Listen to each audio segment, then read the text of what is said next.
آپ سب حضرات کو اس پروگرام میں خوش آمدید کہتا ہوں۔ سب حضرات کو، اپنے بھائیوں کو، بزرگوں کو، مہمانان گرامی کو، اور اسی طرح معززات ماؤں، بہنوں، بیٹیوں اور خواتین اسلام کو، سب کو ویلکم کہتا ہوں، یہ دعا کرتے ہوئے کہ اللہ رب العزت اس پروگرام میں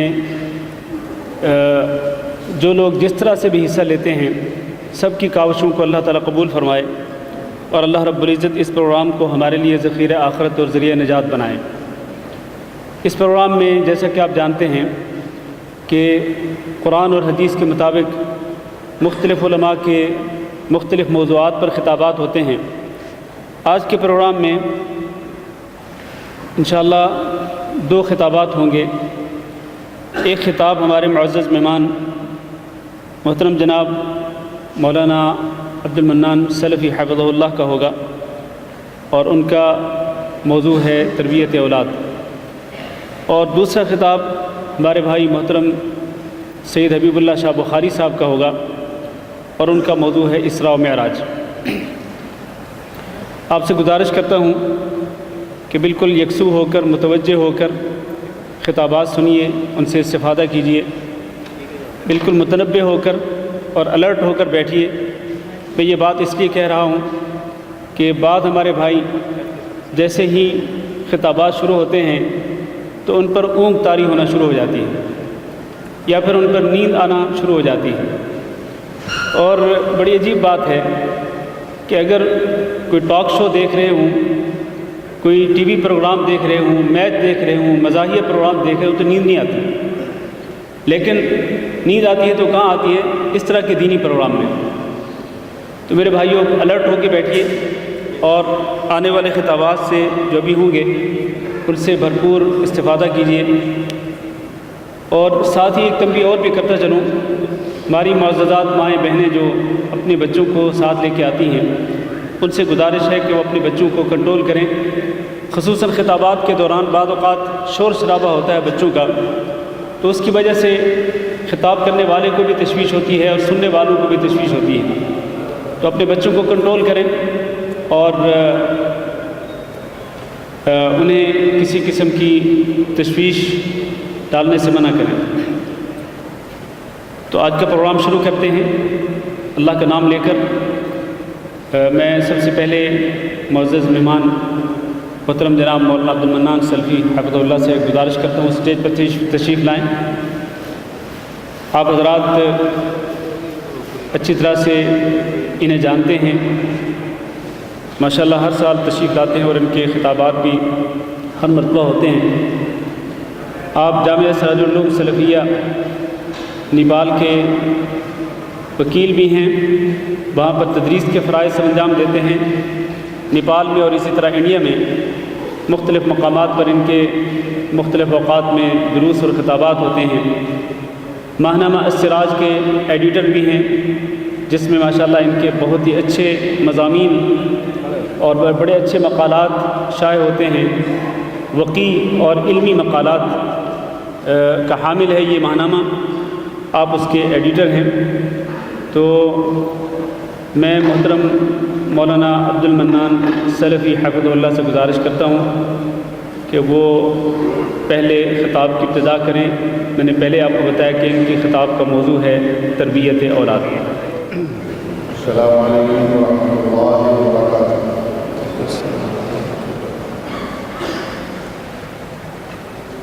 الحمد للہ نحمده ونستعینه ونستغفره ونعوذ باللہ من شرور انفسنا ومن سیئات اعمالنا، من يهده الله فلا مضل له ومن يضلل فلا هادي له، واشهد ان لا اله الا الله وحده لا شريك له، واشهد ان محمدا عبده ورسوله، اما بعد فإن خير الحديث كتاب الله وخير الهدي هدي محمد صلى الله عليه وسلم، وشر الأمور محدثاتها وكل محدثة بدعة وكل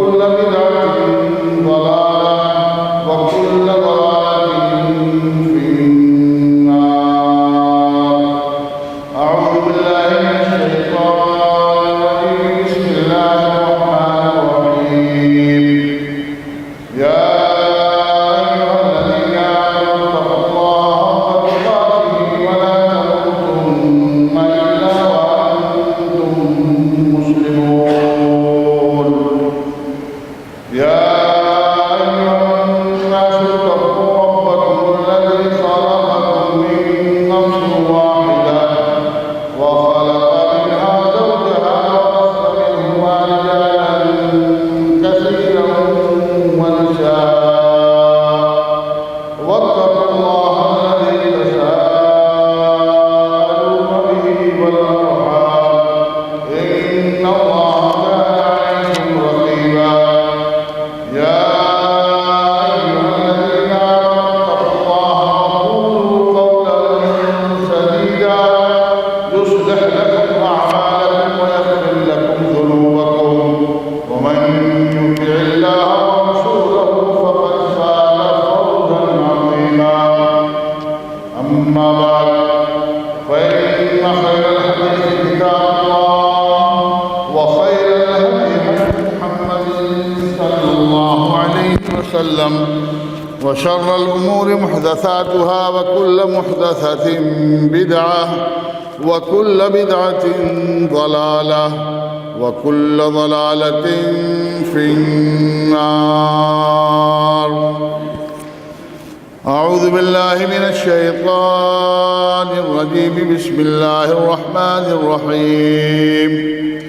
يا أيها الذين آمنوا قوا أنفسكم وأهليكم نارا وقودها الناس والحجارة رب اشرح لي صدري ويسر لي أمري واحلل عقدة من لساني يفقهوا قولي سبحانك لا علم لنا إلا ما علمتنا إنك أنت العليم الحكيم. صدر باوقار علماء کرام،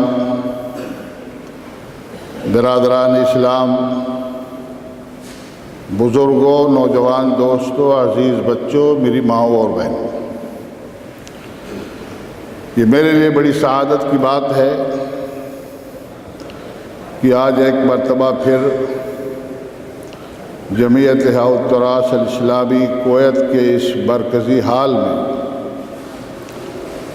مرکز دعوت الجالیات کے تحت منعقدہ ماہانہ پروگرام میں آپ کے روبرو ہو کر کچھ باتیں کتاب و سنت کی روشنی میں عرض کرنے کا موقع مل رہا ہے. اللہ رب العالمین ہم سب کی حاضری قبول فرمائے، اور جو حضرات اس قسم کے دعوتی پروگراموں کا انعقاد و اہتمام کرتے ہیں، جو لوگ اس میں کسی بھی قسم کا تعاون پیش کرتے ہیں، اللہ رب العالمین ان کی ان کاوشوں کو قبول فرمائے اور انہیں جزائے خیر عطا فرمائے. حضرات، موضوع آپ نے سماعت فرما لیا ہے، تربیت اولاد. موضوع اس لحاظ سے بڑا اہم ہے کہ ہم سب میں سے اکثریت اولاد والوں کی ہے، اور اس کے حوالے سے ہماری کیا ذمہ داری بنتی ہے وہ ہمیں اور آپ کو کتاب و سنت کی روشنی میں سمجھنے کی ضرورت ہے. خطبہ مسنونہ کے بعد میں نے آپ حضرات کے سامنے سورہ تحریم کی ایک آیت کریمہ کی تلاوت کا شرف حاصل کیا ہے. اسی کی روشنی میں انشاءاللہ تھوڑی دیر اس موضوع کے تحت لب کشائی کی کوشش کروں گا. اللہ رب العالمین سے دعا ہے کہ مولا مجھے حق اور سچ بات کہنے کی توفیق عطا فرمائے، اور آپ سبھی حضرات کو سننے، سمجھنے اور ہم سب کو عمل کی توفیق سے نوازے. حضرات، اولاد اللہ کی نعمتوں میں سے ایک عظیم نعمت ہے. اولاد پانے کی تمنا ہر انسان کے دل میں ہوتی ہے، چاہے وہ امیر ہو، چاہے غریب ہو، چاہے گدھا ہو، چاہے شاہ ہو، چاہے اچھا ہو، چاہے برا ہو. دنیا کا ہر انسان یہ اولاد کی تمنا رکھتا ہے، اور شادی کے بعد ہر جوڑے کی خواہش ہوتی ہے کہ اس کے گلشن حیات میں کوئی پھول کھلے. اولاد کا تذکرہ اللہ رب العالمین نے قرآن کریم کے اندر نعمت کے طور پر کیا ہے.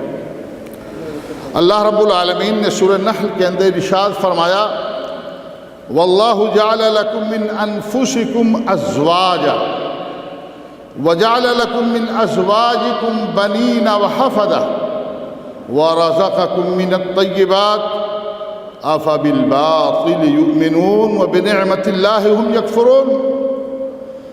اللہ رب العالمین نے قرآن کریم کی اس آیت کریمہ میں اپنی 3 نعمتوں کا ذکر فرمایا ہے۔ پہلی نعمت شادی کرانا، یہ شادی اللہ کراتا ہے، جوڑا اللہ لگاتا ہے۔ اللہ اگر نہ چاہے تو کسی کی شادی نہیں ہو سکتی ہے، کسی کا جوڑا نہیں لگ سکتا ہے۔ اللہ رب العالمین نے اپنی اسی نعمت کا تذکرہ قرآن کریم کی اس آیت کریمہ میں فرمایا کہ واللہ جعل لکم من انفسکم ازواجا، اللہ ہی کی وہ ذات ہے جس نے تمہیں سے تمہارا جوڑا بنایا۔ وجعل لکم من ازواجکم بنین وحفدہ، شادی ہو گئی، شادی ہونے کے بعد اللہ رب العالمین نے اپنی رحمت سے اس کے ذریعے سے اللہ رب العالمین نے تمہارے بیٹے بنائے، تمہیں بیٹوں سے نوازا، پوتوں سے نوازا، نواسوں سے نوازا، نواسیوں سے نوازا۔ یہ اللہ رب العالمین کی دوسری نعمت ہے۔ وَرَزَقَكُم مِّنَ الطَّيِّبَاتِ، اور اللہ رب العالمین نے اپنی تیسری نعمت کا تذکرہ فرمایا کہ اللہ رب العالمین نے تمہیں پاکیزہ اور حلال روزی عطا فرمائی۔ 3 نعمتیں اللہ رب العالمین نے عطا فرمائی۔ شادی کرا دی، شادی ہونے کے بعد اولاد سے نواز دیا، اور اللہ رب العالمین نے اولاد کی پرورش کے لیے رزق حلال عطا فرما دیا۔ اچھا اور پاکیزہ رزق اللہ رب العالمین نے عطا فرما دیا۔ لیکن ہوتا کیا ہے؟ دیتا اللہ ہے، شادی اللہ کراتا ہے، اولاد سے اللہ نوازتا ہے، رزق اللہ رب العالمین عطا فرماتا ہے۔ لیکن کہنے والے یہ کہتے ہیں کہ شادی فلاں بابا نے کرائی، شادی نہیں ہو رہی تھی، یہاں گئے وہاں گئے، اس مزار پر گئے، وہاں منت مانی، وہاں نظر مانی، وہاں چادر چڑھائی، شادی ہو گئی۔ شادی ہونے کے بعد اولاد نہیں ہوتی ہے، لوگ ادھر ادھر بھاگتے ہیں، اور اللہ رب العالمین جب اپنے فضل سے اور اپنی رحمت سے اولاد عطا فرما دیتا ہے تو نام کس کا ہوتا ہے؟ بابا کا نام ہوتا ہے کہ فلاں بابا کے ہاں گئے تھے، انہوں نے یہ عطا فرما دیا ہے، انہوں نے یہ نواز دیا ہے۔ دیتا اللہ ہے اور نام دوسروں کا ہوتا ہے۔ اللہ رب العالمین نے فرمایا افبالباطل یؤمنون، یہ لوگ باطل پر تو ایمان رکھتے ہیں، وبنعمت اللہ ہم یکفرون، اور اللہ رب العالمین کی نعمت کی ناقدری کرتے ہیں، ناشکری کرتے ہیں، اور یہ نعمتیں جو اللہ رب العالمین عطا فرماتا ہے اللہ رب العالمین کا کہیں نام نہیں لیتے۔ تو میرے بھائیوں، میرے بزرگوں، میں صرف اتنا عرض کر رہا تھا کہ اولاد یہ اللہ کی نعمتوں میں سے ہے، اور اللہ رب العالمین نے قرآن کریم کے اندر اولاد کا تذکرہ نعمت کے طور پر کیا ہے۔ بہت سارے نبیوں نے اس نعمت کو پانے کے لیے اللہ رب العالمین سے دعائیں بھی۔ انبیاء کرام علیہم الصلاۃ والسلام کے تعلق سے حضرت ابراہیم علیہ الصلاۃ والسلام کی دعا بطور خاص قرآن کریم کے اندر ذکر ہے۔ انہوں نے اللہ رب العالمین سے دعا کی رب ہب لی من الصالحین، اے اللہ مجھے صالح اور نیک اولاد عطا فرما دے۔ حضرت زکریا علیہ الصلاۃ والسلام نے دعا فرمائی ہنالک دعا زکریا ربہ قال رب ہب لی من لدنک ذریۃ طیبہ انک سمیع الدعاء۔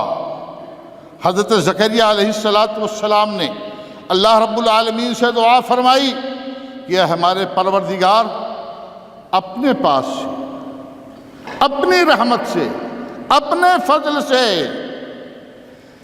ایک اچھی ذریت عطا فرما دے۔ انک سمیع الدعاء، تو دعاؤں کو سننے والا ہے۔ معلوم ہوا کہ کوئی بھی دعا اور خاص طور سے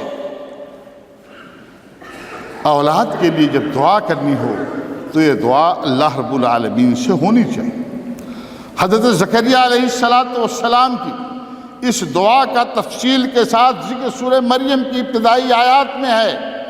اللہ رب العالمین نے فرمایا کاف ہا یا عین صاد ذکر رحمت ربک عبدہ زکریا۔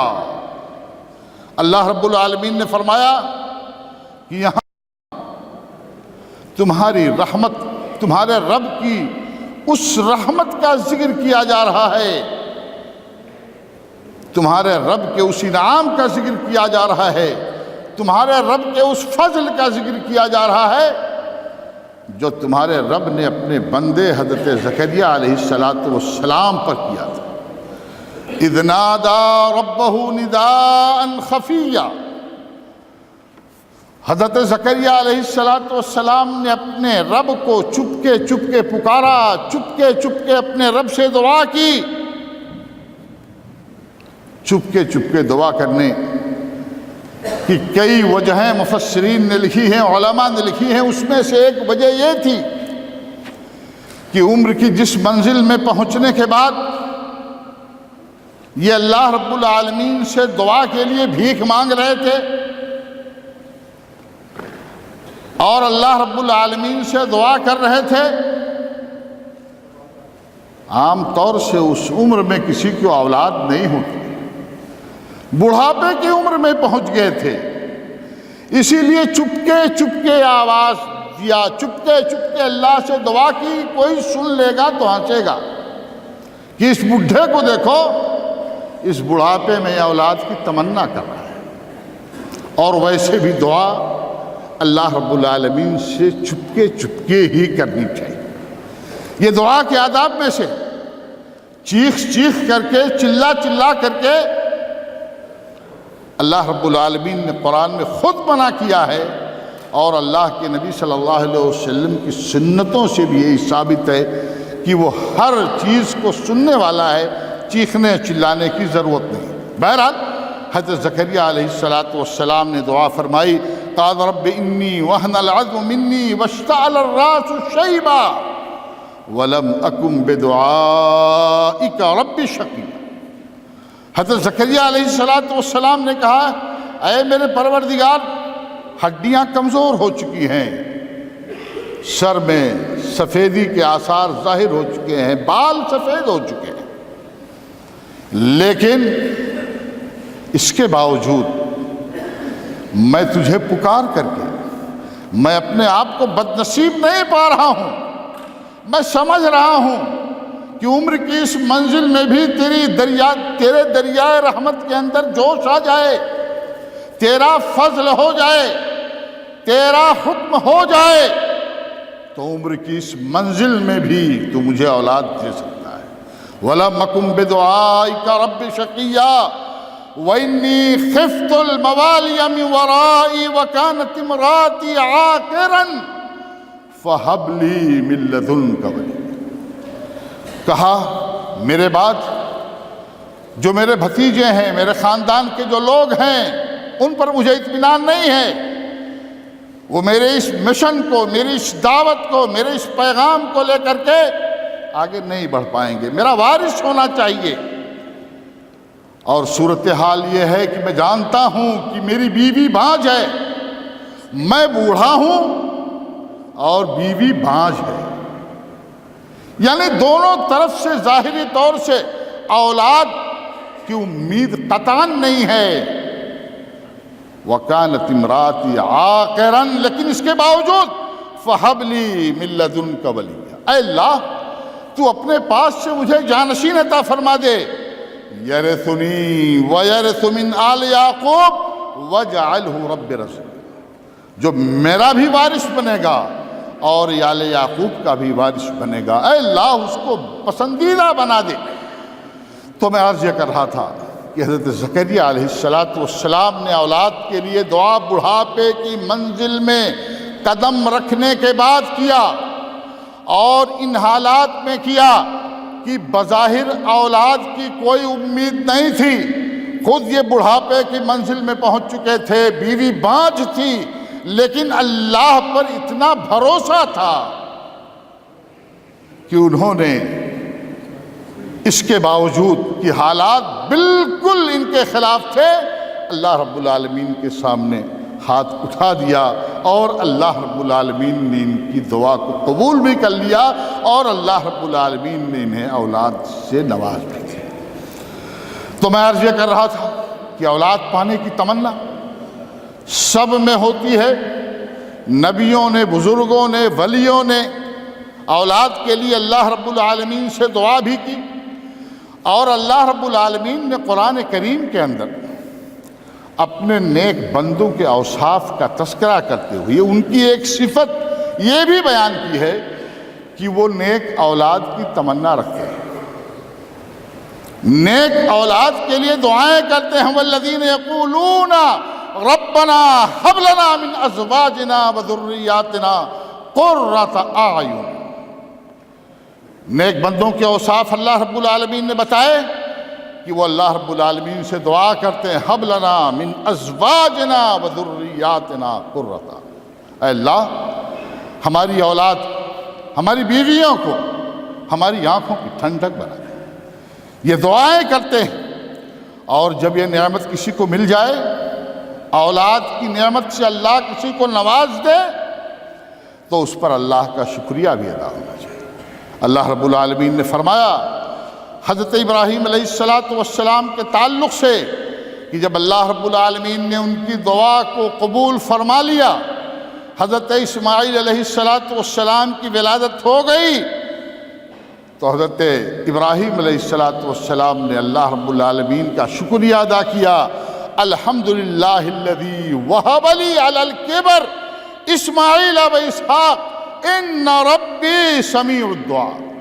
اللہ رب العالمین کا بڑا شکر و احسان ہے، اس کا بڑا کرم ہے، ہر قسم کی حمد و ثنا کے لیے وہ سزاوار ہے، جس نے اس بڑھاپے کی عمر میں پہنچنے کے بعد مجھے اسماعیل اور اسحاق عطا فرمائے۔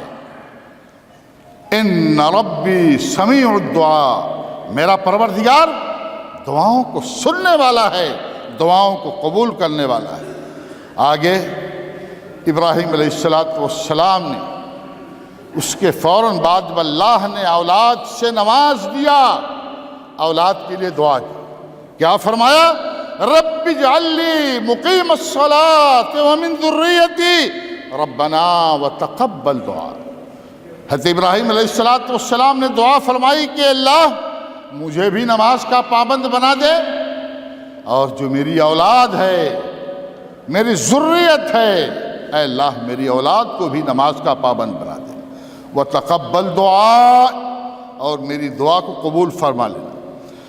تو میرے بھائیوں، میرے بزرگوں، اولاد یہ اللہ کی نعمتوں میں سے ایک عظیم نعمت ہے، اس کی تمنا سب نے کی ہے، اس کے لیے نبیوں نے دعائیں کی۔ یہ انبیاء، صلحاء، صدیقین اور شہداء کے اوصاف میں اس بات کا ذکر ہے کہ اولاد کے لیے دعا کی جائے اور اولاد کی تمنا کی جائے، اور اولاد جب مل جائے تو اس پر اللہ رب العالمین کا شکریہ بجائے۔ شادی کے بعد ہر جوڑے کی تمنا ہوتی ہے کہ اس کے گلشن حیات میں پھول کھلیں، کلیاں کھلیں۔ دیر ہونے کے بعد، شادی ہونے کے بعد 1 سال گزر گیا، 2 سال گزر گیا، پاس پڑوس میں کانا پھوسی ہونے لگتی ہے، کیا ہوا؟ ارے 2 سال ہو گئے، فلاں کی گود ہری نہیں ہو رہی ہے۔ ادھر ادھر سے تانے سننا پڑتے ہیں، اور نتیجے میں دوا علاج سے لے کر کے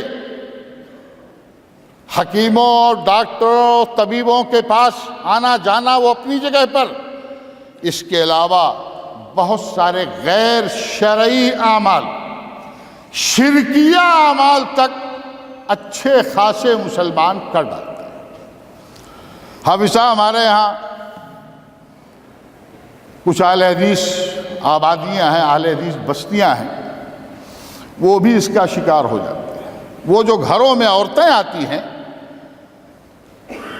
غیر اہل حدیث گھرانوں کی، وہ کان پکا دیتی ہیں یہ کہہ کر کے کہ نہیں 2 سال ہو گیا، 3 سال ہو گیا، اب کہیں جانا ہی پڑے گا، اور اس اہل حدیث بیچارے کو کہیں نہ کہیں جانے پر مجبور کرتی ہیں، وہ اپنے ساتھ اس کو لے کر کے جاتی ہے، اور یہ بیچارہ چھپ چھپا کر کے جاتا ہے، اپنے آپ کو چونکہ اہل حدیث ہوتا ہے چھپ چھپا کر کے جاتا ہے، لیکن اولاد کی خواہش انسان کے اندر اتنی ہوتی ہے کہ وہ اس کو فراموش کر جاتا ہے، اپنے عقیدہ اور اپنے مسلک سے سودا کر بیٹھتا ہے۔ تو میں عرض یہ کر رہا ہوں کہ اللہ رب العالمین اس نعمت سے جس کو نوازنا چاہتا ہے اسی کو نوازتا ہے۔ بیٹا بیٹی اللہ کے علاوہ کوئی دوسرا نہیں دے سکتا ہے۔ اللہ رب العالمین نے قرآن مجید میں ارشاد فرمایا للہ ملک السماوات والارض یخلق ما یشاء۔ اللہ رب العالمین نے فرمایا کہ آسمان و زمین کی بادشاہت اللہ کی ہے، وہ جو چاہتا ہے پیدا کرتا ہے۔ یہب لمن یشاء اناثا، اللہ جس کو چاہتا ہے اس کو بیٹیاں ہی بیٹیاں دیتا ہے۔ وَيَهِبُ لِمَن يَشَاءُ الذُّكُورَ، اور اللہ جس کو چاہتا ہے بیٹے ہی بیٹے عطا فرماتا ہے۔ اَوْ يُزَوِّجُهُمْ ذُكْرَانًا وَإِنَاثًا، اور اللہ جس کو چاہتا ہے بیٹے بھی دیتا ہے بیٹیاں بھی دیتا ہے۔ اور آگے اللہ رب العالمین نے فرمایا وَيَجْعَلُ مَن يَشَاءُ عَقِيمًا، اور اللہ جس کو چاہتا ہے بانجھ بنا دیتا ہے، بے اولاد کے رکھتا ہے۔ دنیا جہان سے علاج کر ڈالے، مختلف باباؤں کے چکر لگا لے، تعویذ اور گھنٹوں کا استعمال کر لے، اگر اللہ کی رحمت جوش میں نہیں آئے گی، اللہ کا حکم نہیں ہوگا، تو میرے بھائیوں کانی بیٹی بھی کوئی نہیں دے سکتا ہے۔ تو اللہ رب العالمین نے اس حقیقت کا اظہار فرمایا۔ اللہ رب العالمین نے اولاد کو نعمت بتایا ہے، اور اپنے فضل کے طور پر اولاد کا تذکرہ اللہ رب العالمین نے کیا ہے قرآن کریم کے اندر، لیکن اس کے باوجود اللہ رب العالمین نے اسی اولاد کو باعث فتنہ بھی بتایا ہے۔ یہ نعمت ہے اولاد، اولاد یہ اللہ کی نعمت ہے، لیکن اگر اس اولاد کو بنانے اور سنوارنے پر ہماری توجہ نہیں ہوئی اور ہم نے اس کی تربیت نہیں کی، تو یہی اولاد ہمارے لیے باعث فتنہ ہے۔ اللہ رب العالمین نے فرمایا یا ایھا الذین آمنوا لا تلہکم اموالکم ولا اولادکم عن ذکر اللہ۔ اللہ رب العالمین نے فرمایا کہ مومنوں ذرا سنبھل کر کے رہنا، کہیں تمہارا یہ مال اور تمہاری اولاد تمہیں اللہ کے ذکر سے غافل نہ کر دے۔ اولاد کے چکر میں پڑ کر کے آدمی غافل ہو جاتا ہے، اللہ کے ذکر کو فراموش کر دیتا ہے۔ اللہ رب العالمین نے فرمایا انما اموالکم واولادکم فتنہ واللہ عندہ اجر عظیم۔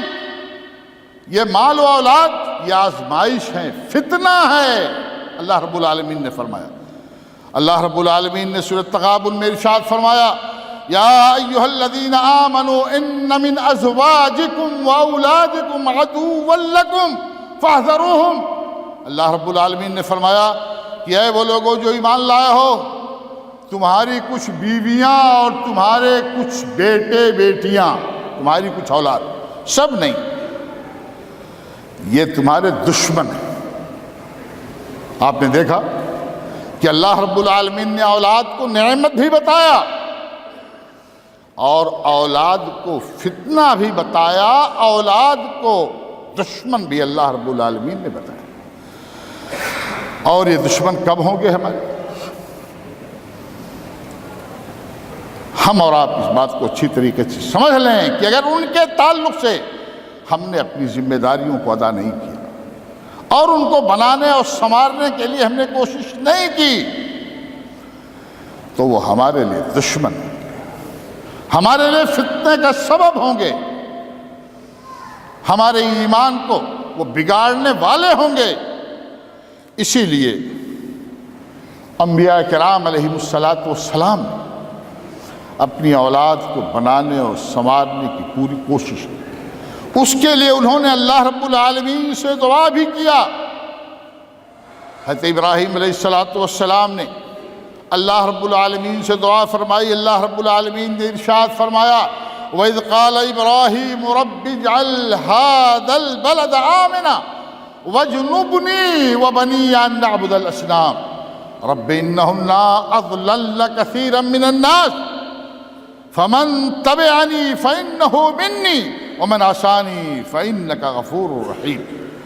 اللہ رب العالمین نے فرمایا کہ ابراہیم علیہ السلام نے اللہ سے دعا فرمائی کہ اللہ اس بلد حرام مکہ کو امن والا شہر بنا دینا، وَجْنُبْنِي وَبَنِيَّ أَن نَّعْبُدَ الْأَصْنَامَ، مجھے اور میری اولاد کو بتوں کی پرستش سے بچا لینا محفوظ ہے۔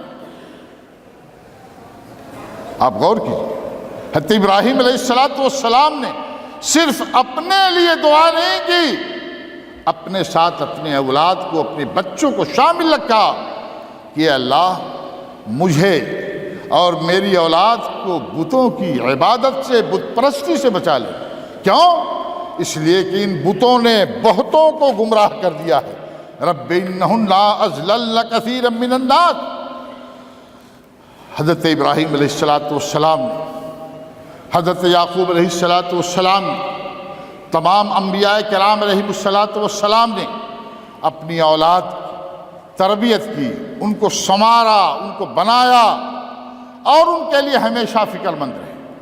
اللہ رب العالمین نے حضرت یعقوب علیہ السلام کا تذکرہ سورہ بقرہ کے اندر فرمایا ہے اور اس منظر کو بیان کیا ہے جب یعقوب علیہ السلام کی موت کا وقت قریب آ گیا تھا۔ اللہ رب العالمین نے فرمایا وَوَصَّىٰ بِهَا إِبْرَاهِيمُ بَنِيهِ وَيَعْقُوبُ يَا بَنِيَّ إِنَّ اللَّهَ اصْطَفَىٰ لَكُمُ الدِّينَ فَلَا تَمُوتُنَّ إِلَّا وَأَنتُم مُّسْلِمُونَ۔ اللہ رب العالمین نے کہ اسی توحید کی وصیت، اسی دین اسلام کی وصیت ابراہیم نے بھی اپنی اولاد کو کی اور یعقوب نے بھی اپنی اولاد کو، اور فرمایا کہ ان اللہ اصطفیٰ لکم الدین، بیٹو اللہ نے تمہارے لیے دین اسلام کو پسند کر لیا ہے، چن لیا ہے، منتخب کر لیا ہے۔ فلا تموتن الا وانتم مسلمون، زندگی کی آخری سانس تک تم مسلمان ہو کر کے رہے۔ یہ سمجھایا نبیوں نے اپنی اولاد کو۔ آگے اللہ رب العالمین نے فرمایا ام کنتم شہداء اذ حضر یعقوب الموت اذ قال لبنیہ ما تعبدون من بعدی قالوا نعبد الہک و الہ آبائک ابراہیم و اسماعیل و اسحاق وَإِسْحَاقَ إِلَٰهًا وَاحِدًا وَنَحْنُ لَهُ مُسْلِمُونَ۔ حضرت یعقوب علیہ السلام کی موت کا وقت قریب آ گیا ہے۔ ان کے 12 بیٹے تھے، 12 کو انہوں نے بلا لیا، ان کے سامنے ایک سوال رکھا۔ کسی زمین جائیداد کا سوال نہیں رکھا، کسی پراپرٹی کا سوال نہیں رکھا، کسی کاروبار کے بارے میں نہیں دریافت کیا۔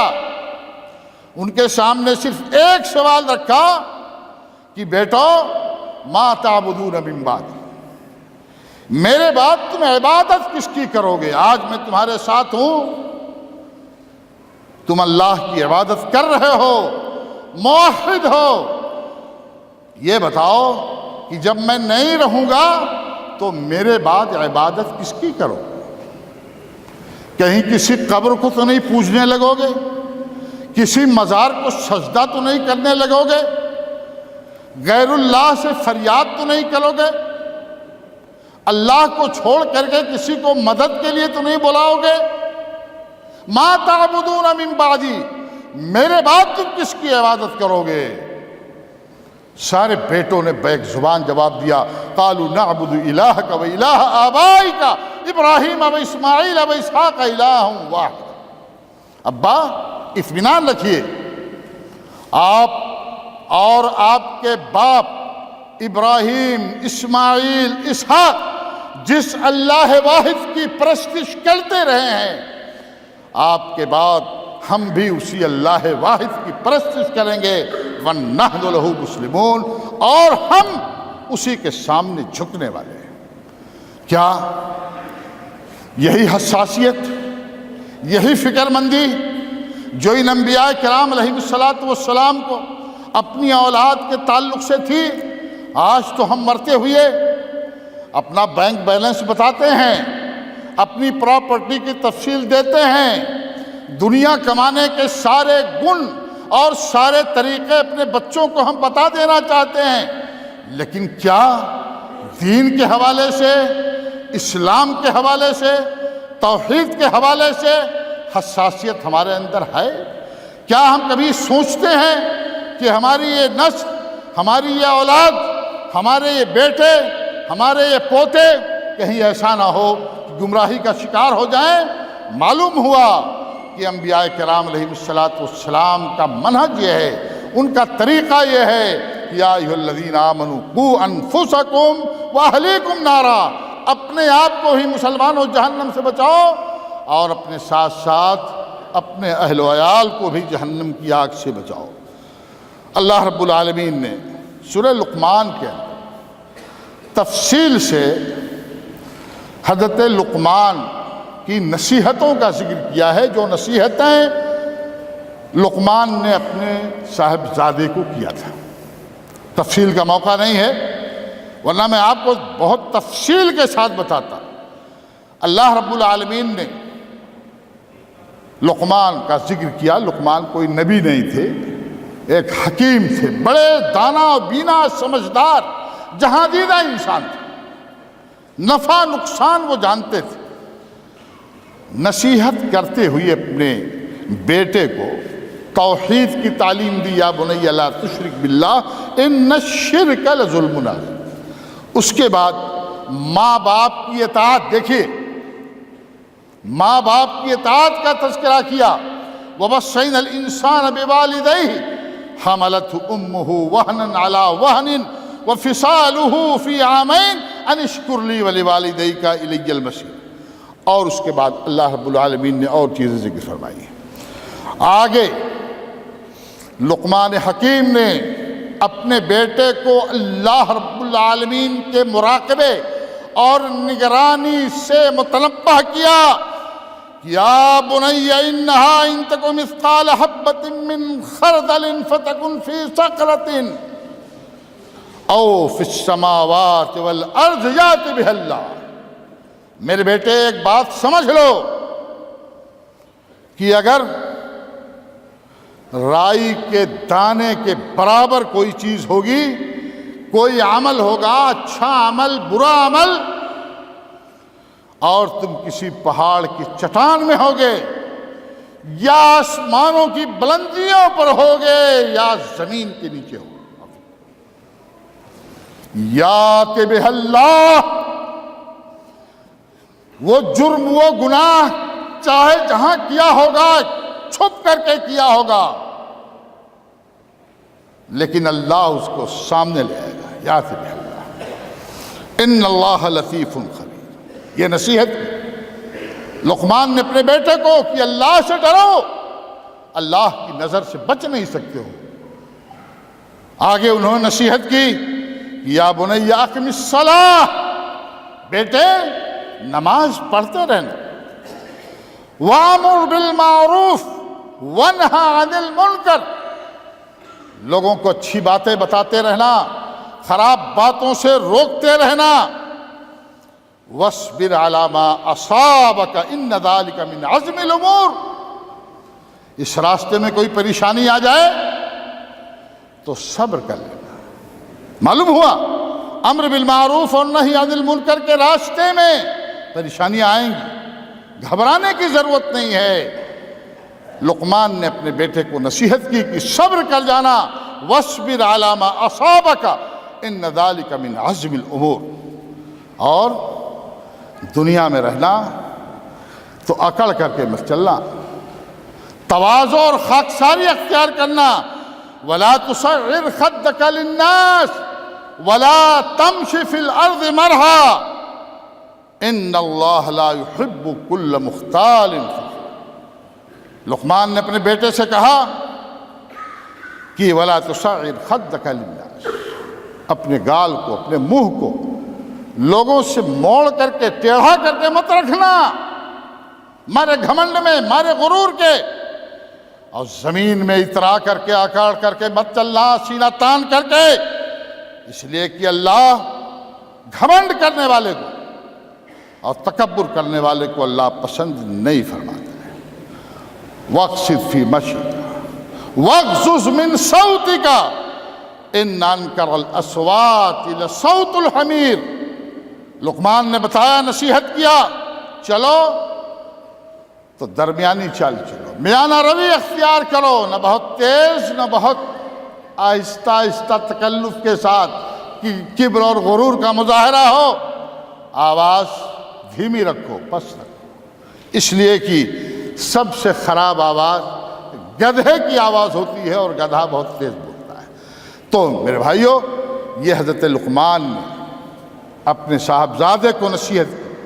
یہ ساری نصیحتیں اللہ رب العالمین نے قرآن کریم کے اندر اس لیے محفوظ کر دی ہیں لقمان حکیم کے حوالے سے کہ ہم بھی اپنے بیٹوں کو یہی سب نصیحتیں کریں، اور اسی سانچے میں اپنی اولاد کو ہم ڈھالنے کی کوشش کریں۔ اللہ رب العالمین نے قرآن کریم کے اندر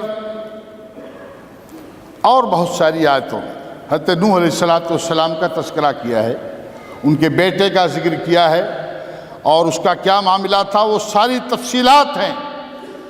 اللہ رب العالمین نے سورہ کہف کے اندر حضرت موسیٰ اور خضر علیہ السلام کا ذکر بھی کیا ہے، اور وہ تین آدمیوں کا واقعہ بھی اللہ رب العالمین نے قدر تفصیل کے ساتھ اس کے اندر بیان کیا ہے، جس کو علامہ اقبال نے ایک شعر کے اندر تلویح میں کشتی مسکین و جان پاک دیوار یتیم، کشتی مسکین و جان پاک دیوار یتیم، علم موسیٰ بھی ہے تیرے سامنے حیرت فروش۔ تو یہ تین چیزوں کی جو تلمیح کی ہے،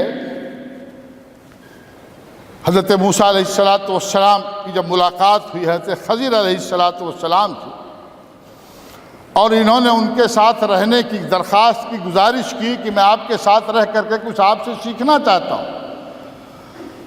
حضرت خضر علیہ السلام نے کہا کہ نہیں، آپ میرے ساتھ نہیں رہ پائیں گے۔ کہا نہیں، میں رہنا چاہتا ہوں، آپ رہنے دیجئے، رکھ لیجئے، شاگرد بنا لیجئے۔ انہوں نے کہا کہ اصل معاملہ یہ ہے کہ جو علم میرے پاس ہے اللہ نے اس سے تمہیں محروم کیا ہے، کچھ کام میں کروں گا تو تم کو برداشت نہیں ہوگا، صبر نہیں کر پاؤ گے، لن تستطیع معی صبرا۔ بڑی منت سماجت کی تو حضرت خضر علیہ السلام نے کہا ٹھیک ہے، لیکن ٹھیک ہے، غلطی کرو گے تو بخشوں گا نہیں، اپنے پاس سے بھگا دوں گا۔ اس میں یہ ہے کہ فَانْطَلَقَا حَتَّى إِذَا لَقِيَ غُلَامًا فَقَتَلَهُ قَالَ قَتَلْتَ نَفْسًا زَكِيَّةً بِغَيْرِ نَفْسٍ لَقَدْ جِئْتَ شَيْئًا نُكْرًا۔ ایک تو وہی جب کشتی پہ سوار ہوئے تو سوراخ کرنے لگے خضر علیہ السلام، موسیٰ علیہ السلام، یہ کون سی بات ہوئی؟ آپ اسی کشتی میں بیٹھے ہیں، اسی میں سوراخ کر رہے ہیں، کشتی ڈوب جائے گی ابھی۔ کہا میں نے کہا تھا کہ تم میرے ساتھ رہ نہیں پاؤ گے۔ آگے گئے تو ایک لڑکے کو اٹھا کر کے اس کو پٹک کے مار دیا۔ فقتلہ، موسیٰ علیہ السلام کہ یہ کیا کر ڈالا؟ کہا ٹھیک. آگے پھر گئے تو دیکھا ایک گاؤں میں گئے, گاؤں کے لوگوں سے کہا کہ بھائی میں مسافر ہوں, رہنے دیجئے. ان لوگوں نے کوئی خیال نہیں کیا. تو بہرحال وہاں سے نکل رہے تھے تو دیکھا کہ ایک دیوار گر رہی ہے.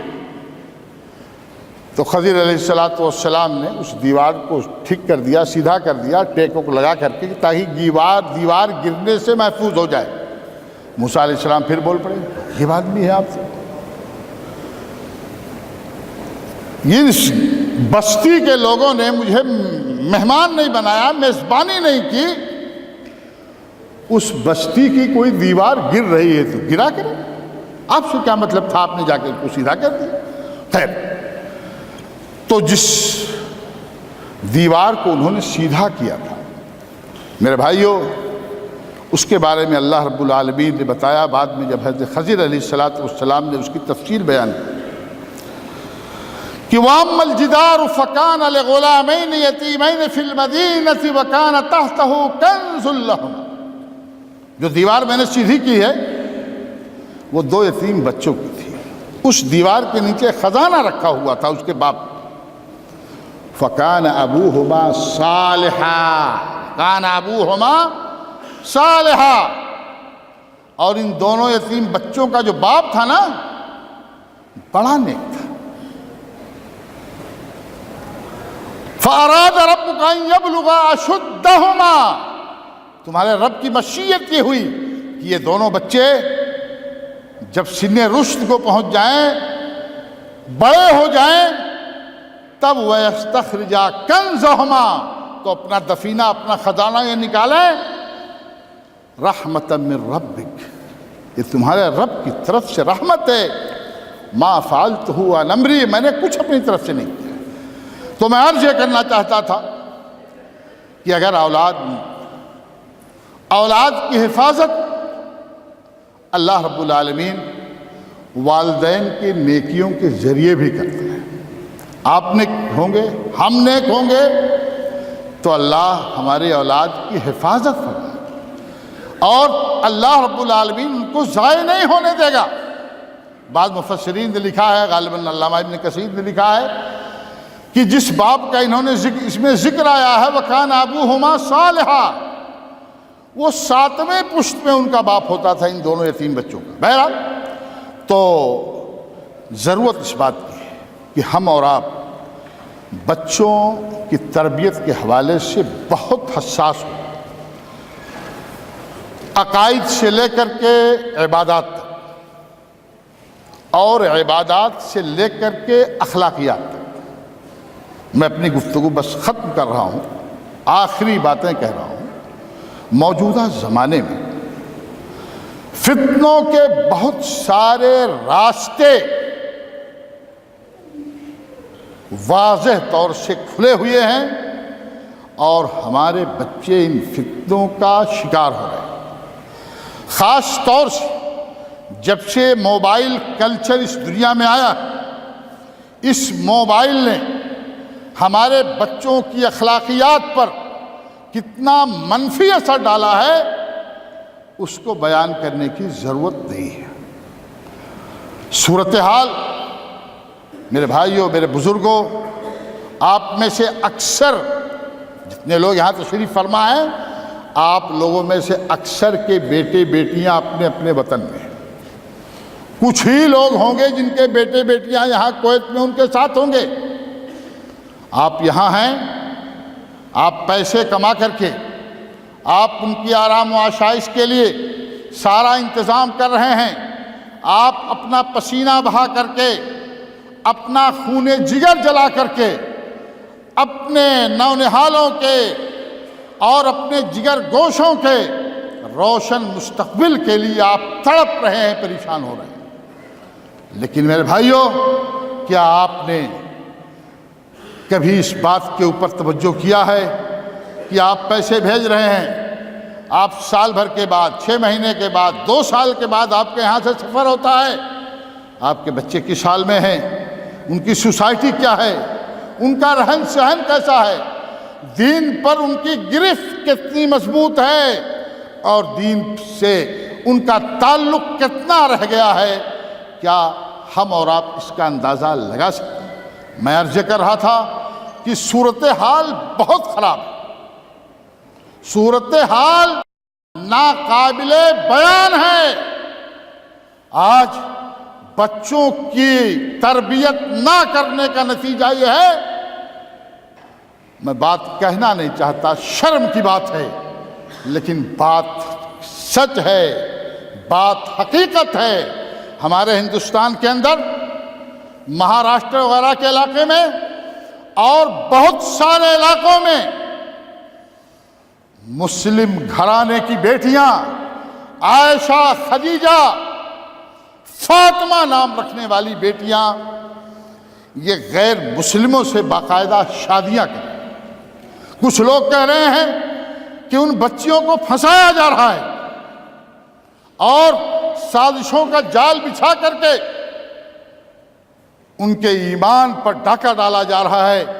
میں کہتا ہوں کہ سازش ہو سکتا ہے ہو، لیکن وہ مسلمان کیسا جو ان سازشوں کا شکار ہو جائے۔ ہمارے مذہب اسلام نے تو اتنی باؤنڈریاں لگائی ہیں اپنے بچوں کی حفاظت کے لیے کہ اگر ان باؤنڈریوں کو کا پاس و لحاظ رکھ لیا جائے بچیوں کے خاص طور سے، تو ایسی صورت میں اس قسم کے حادثات نہیں ہوں گے۔ ہمارے مذہب اسلام نے اخلاقیات کا درس دیا ہے، ہمارے مذہب اسلام نے پردے کی تعلیم دی ہے، ہمارے مذہب اسلام نے اختلاط سے منع کیا ہے۔ تو میں عرض کرتا ہوں، میں عرض کرنا چاہتا ہوں کہ آپ یہاں بیٹھے ہیں، آپ اپنے وطن میں اپنے بچوں کی فکر کیجیے اور دیکھیے کہ آپ کے بچے کی سوسائٹی کیا ہے، آپ کا بچہ کہاں جا رہا ہے، آپ کا بچہ کس راستے پر لگا ہوا ہے۔ خاص طور سے جو ہماری مائیں اور بہنیں ہیں، میں ان سے گزارش کروں گا کہ آپ کی بڑی ذمہ داری ہے، آپ گھر میں رہتی ہیں، آپ بچوں پر، بچیوں پر بہت کڑی نظر رکھیں اور ہر طریقے سے آپ اس موبائل کلچر سے اپنے بچوں کو بچانے کی کوشش کریں۔ یہ چھوٹا سا موبائل یہ تمام فتنوں کی جڑ ہے۔ اگر اس کا صحیح استعمال کیا گیا تو ٹھیک ہے، اور اگر بچوں کو آزاد چھوڑ دیا گیا تو اس کے مفاسد کتنے ہوں گے میں یہاں کے بارے میں اور دوسری جگہوں کے بارے میں نہیں جانتا ہوں، لیکن مشاہدے میں یہ بات ہے کہ اسی موبائل کی وجہ سے بڑے بڑے فتنے رونما ہوئے ہیں اور بڑے بڑے اصحاب جب و دستار کی پگڑیاں اچھال دی گئی ہیں ہمارے اپنے علاقے کے اندر، اور یہ سارا فتنہ اسی موبائل کی دین ہے۔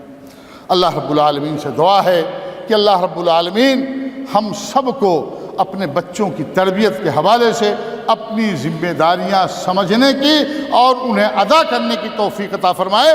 اللہ ہماری اولاد کو ہماری آنکھوں کی ٹھنڈک بنائے۔ اللہ رب العالمین ہماری اولاد کو ہمارے لیے باعث فتنہ نہ بنائے۔ اقول قولی ھذا واستغفر اللہ لی ولکم ولسائر المسلمین فاستغفروہ انہ هو الغفور الرحیم۔ والسلام علیکم ورحمۃ اللہ وبرکاتہ۔